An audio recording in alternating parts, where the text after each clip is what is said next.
An Essay on the Development of Christian Doctrine by John Henry Newman.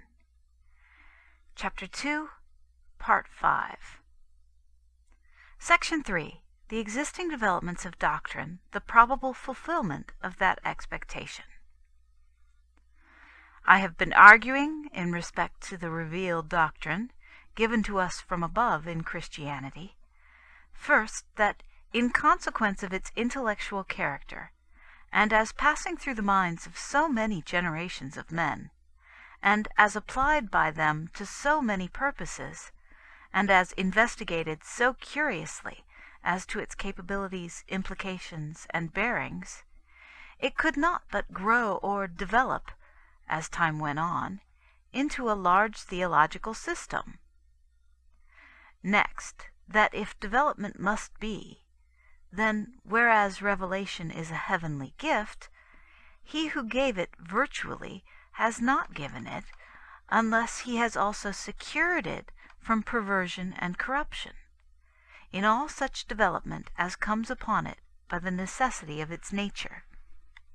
Or, in other words, that intellectual action through successive generations, which is the organ of development, must, so far forth as it can claim to have been put in charge of the revelation, be in its determinations infallible.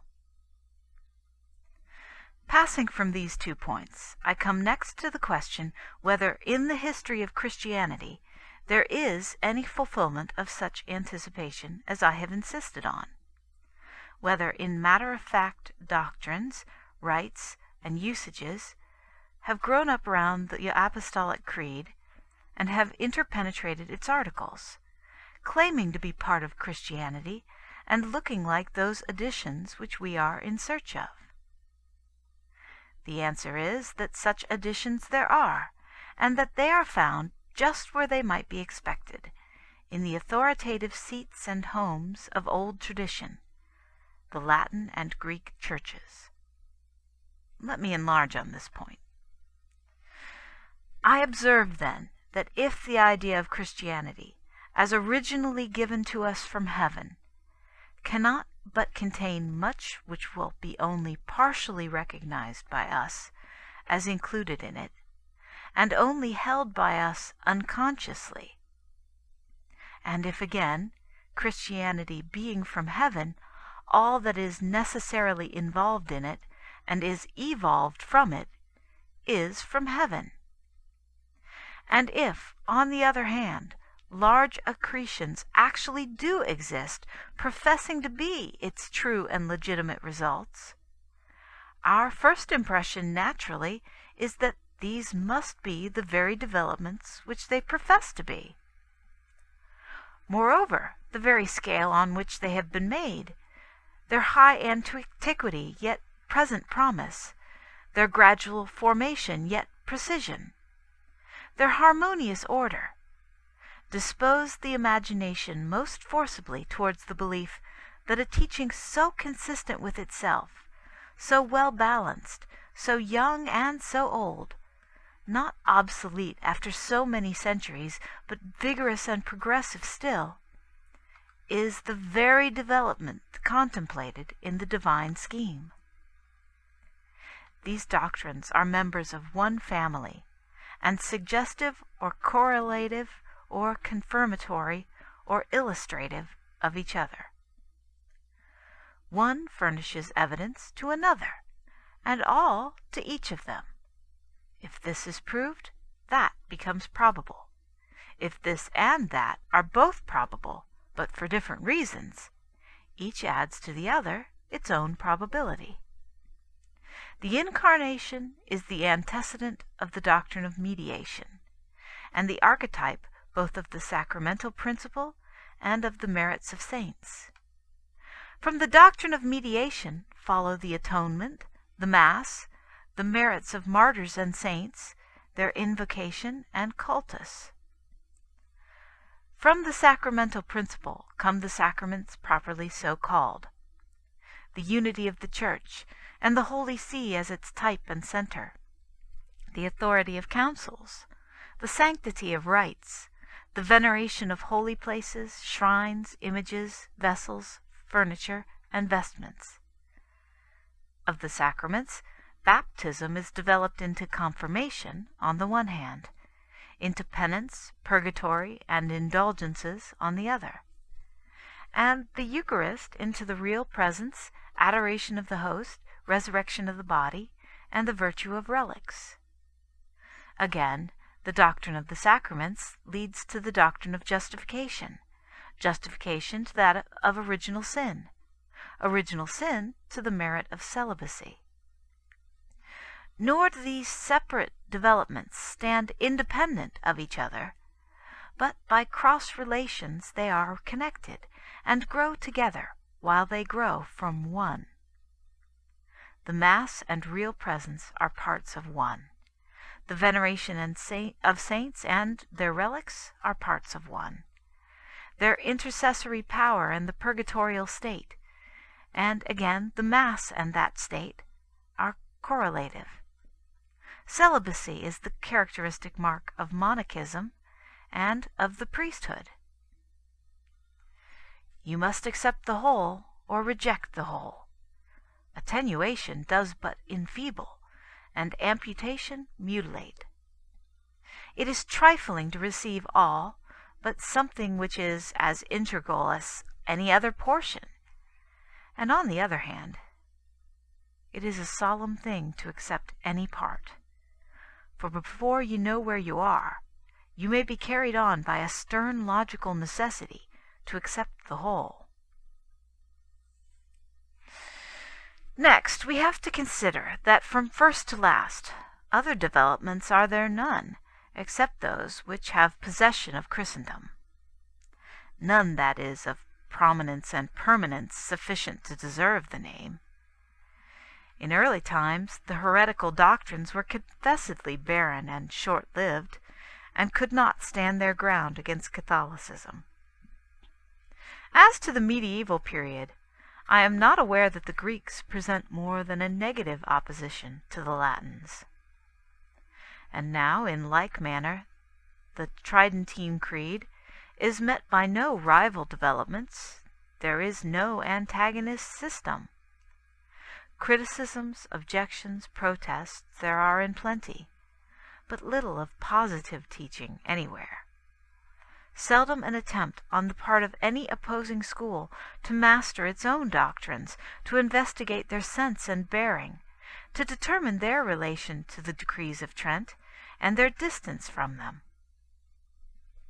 And when, at any time, this attempt is by chance in any measure made, then an incurable contrariety does but come to view between portions of the theology just thus developed, and a war of principles, an impossibility, moreover, of reconciling that theology with the general drift of the formularies in which its elements occur, and a consequent appearance of unfairness and sophistry in adventurous persons who aim at forcing them into consistency. And further, a prevalent understanding of the truth of this representation, authorities keeping silence, eschewing a hopeless enterprise and discouraging it in others, and the people plainly intimating that they think both doctrine and usage, antiquity and development, of very little matter at all. And lastly, the evident despair of even the better sort of men, who in consequence, when they set great schemes on foot as for the conversion of the heathen world, are afraid to agitate the question of the doctrines to which it is to be converted, lest through the open door they should lose what they have, instead of gaining what they have not.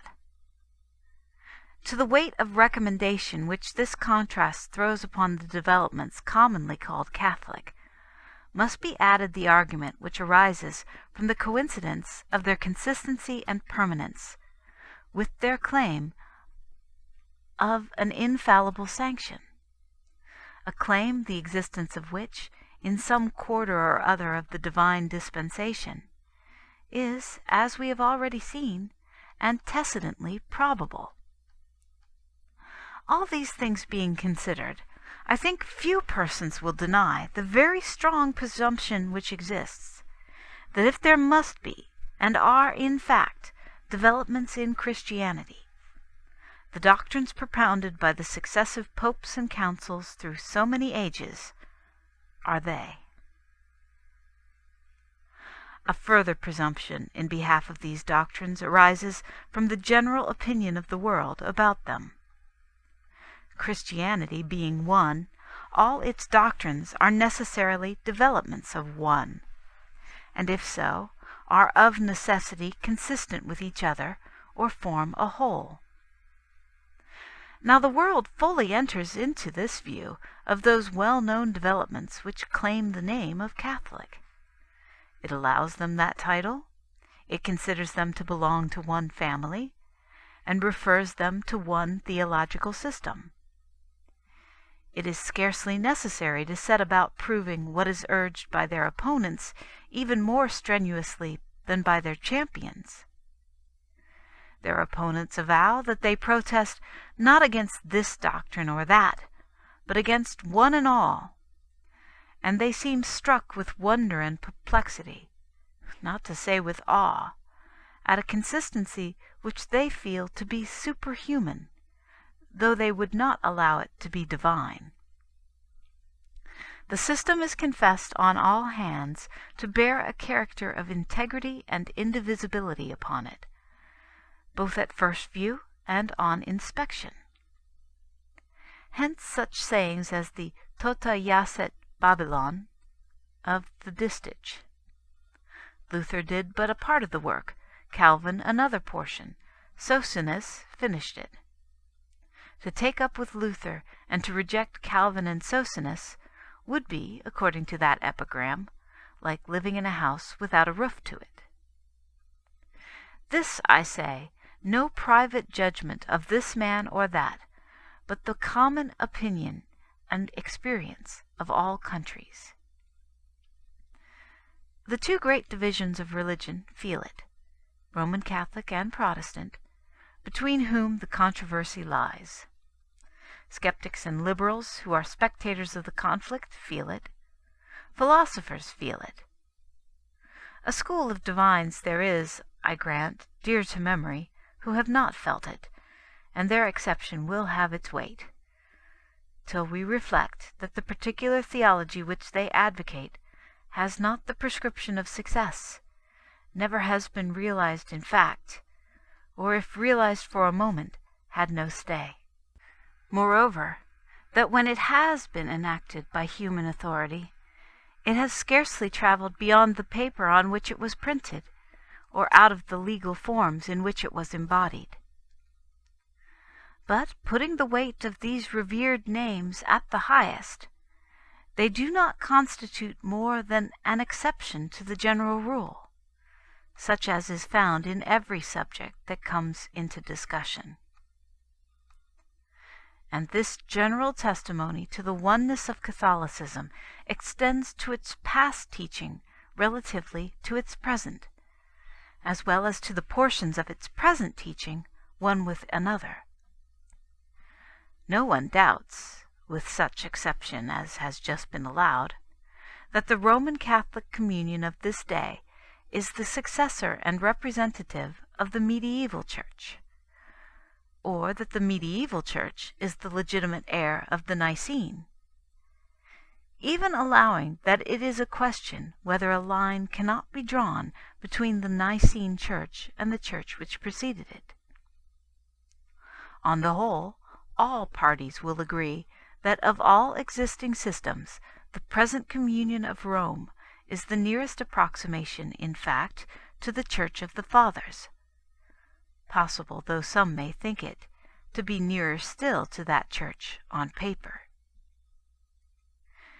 Did St. Athanasius or St. Ambrose come suddenly to life, it cannot be doubted what communion he would take to be his own. All surely will agree that these fathers, with whatever opinions of their own, whatever protests, if we will, would find themselves more at home with such men as St. Bernard or St. Ignatius Loyola, or with the lonely priest in his lodging, or the Holy Sisterhood of Mercy, or the unlettered crowd before the altar, than with the teachers or with the members of any other creed. And may we not add, that were those same saints who once sojourned, one in exile, one on embassy, at Treves, to come more northward still, and to travel until they reached another fair city, seated among groves, green meadows, and calm streams, the holy brothers would turn from many a high aisle and solemn cloister which they found there, and ask the way to some small chapel where Mass was said in the populous alley or forlorn suburb? And on the other hand, can anyone who has but heard his name and cursorily had read his history, doubt for one instant how in turn the people of England, we, our princes, our priests, and our prophets, lords and commons, universities, ecclesiastical courts, marts of commerce, great towns, country parishes, would deal with Athanasius, who spent his long years in fighting against sovereigns for a theological term? End of chapter 2.